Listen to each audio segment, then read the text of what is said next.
Hello, dear friends. It's me, Jamal. Today, I would like to talk to you about the topic of systematic forex trading. I know that a lot of you guys are actually trying to trade the foreign exchange markets. Some of you trying to do this full time as a source of income. Well, this business is a very complex, very difficult business. Um, I would like to draw your attention to four particular points when you're actually in the process of trying to create a technical system and to trade that at the end of the day. Now, when you look at the internet, like there are a lot of system sellers, they want to sell you indicators and systems, and they claim a lot of things that the programs they sell, they are highly profitable. Be very, very careful because often you will find that most of those indicators and systems suffer from fundamental issues. So that brings us to the first point. One problem is that the majority, or at least a big part of the indicators you can buy online, are actually repainting.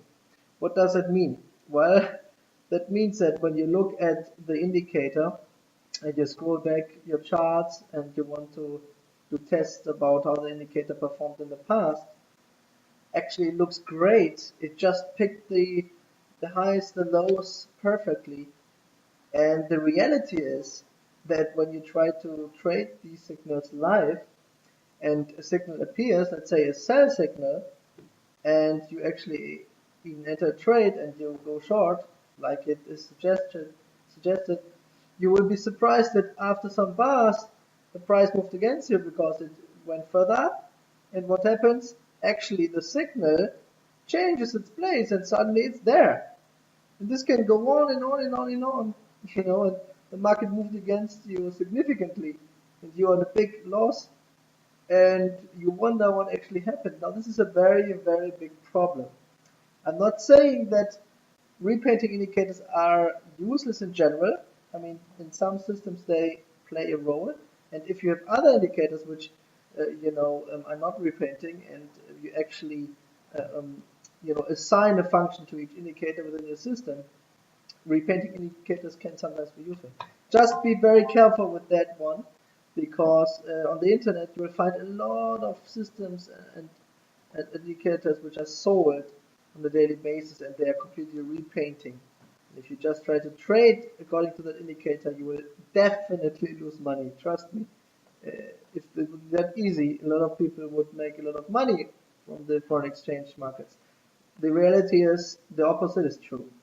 Most people, over 90%, lose all of their invested capital when they try to trade the markets. Now, what is the second issue? Well, if you say, okay, no worries, I just pick indicators which are not repainting. Well, another issue is obviously the lag.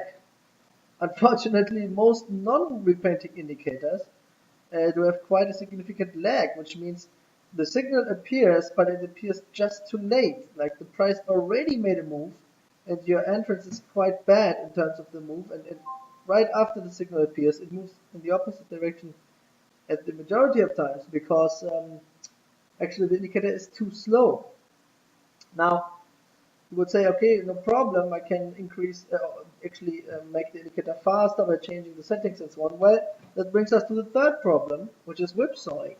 I mean, if you have an indicator which is not repainting and not lagging, it most likely will actually whipsaw. What does it mean? Well, it means that, especially if you try to trade in the short term, a signal appears, let's say a buy signal, and just after you enter, the sell signal appears. And this happens more often than not. So actually you have whole phases, hours, where you have signals long and short, and all what is happening is you're losing money by trying to trade those signals. So that is also very, very dangerous. Now, there's another issue which you need to consider as well. Even if you have a system which is composed of good indicators, some may be repainting, others may be lagging, but overall you manage to actually filter out some tradable price moves, and the frequency is also alright. Well, then there's another issue which you really need to consider. You may know that on a daily basis, economic announcements are published.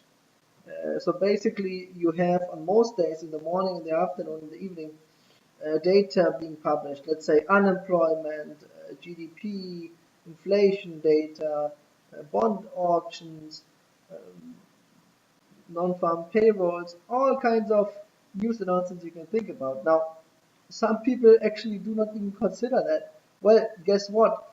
These are highly relevant, especially when you trade in the short term. They can lead to sudden price movements. Even if you're a long-term trader, you better have an eye on those announcements. Otherwise, you also may be kicked out of a position which actually was a good one, for example.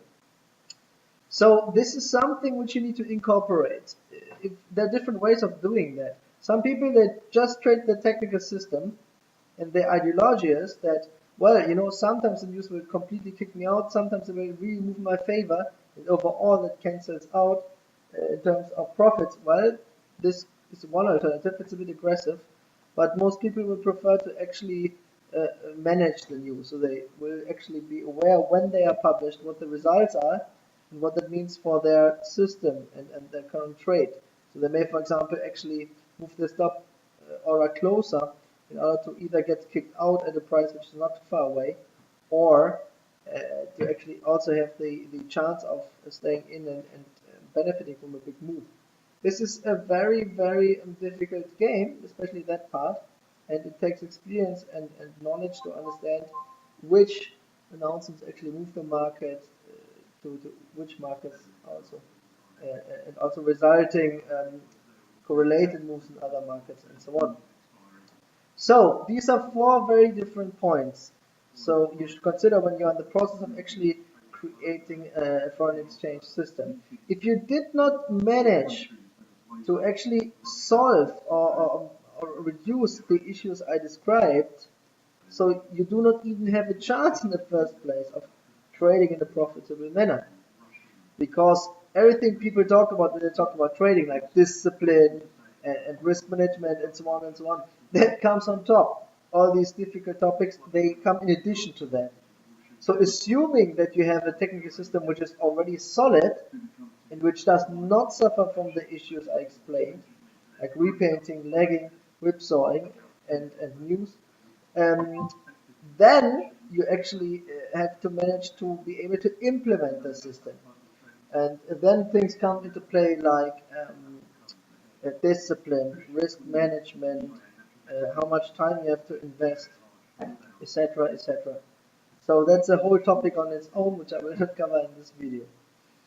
So when you get started, make sure that when you have a system and you are actually trading it on demo account and you want to take it live at some point, that the system covers those issues and you're very aware of these. Because also if you do back tests and you want to do a lot of homework before you even start a demo trade, be aware that when you go back in time and you scroll back your charts and you test what happened in the past, this may not be a realistic representation of how the system actually looks live.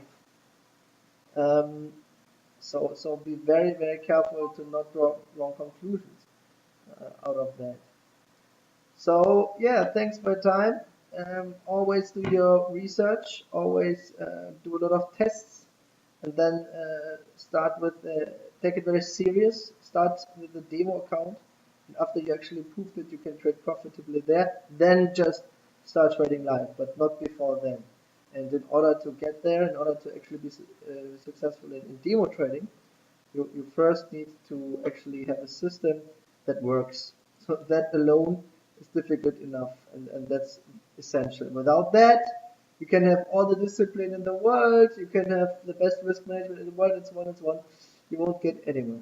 So these are actually problems nobody talks about, but which are very, very vital if you want to get somewhere in this game. Okay, thanks a lot and have a good day.